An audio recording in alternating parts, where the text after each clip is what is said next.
Agressioonil on tegelikult palju laiem tähendusväli. Sõltuvalt kontekstist ja olukorrast võib see tähendada, et agressiooni olemus või selle kasutamine on hea või on halb. Näiteks kasulik on agressioon meile siis, kui me peame enda eest seisma, vaidlema mõnes olukorras, kedagi kaitsma.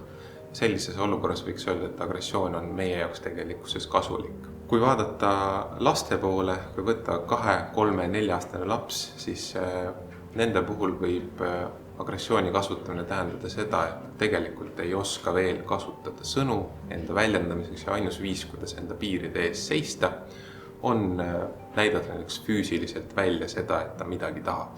Näiteks on laps poes, tahab magusaletist kommi, saab vastuseks ei, et siis tõenäoliselt sellele võib järgneda selline füüsiliselt agressiivne reaktsioon.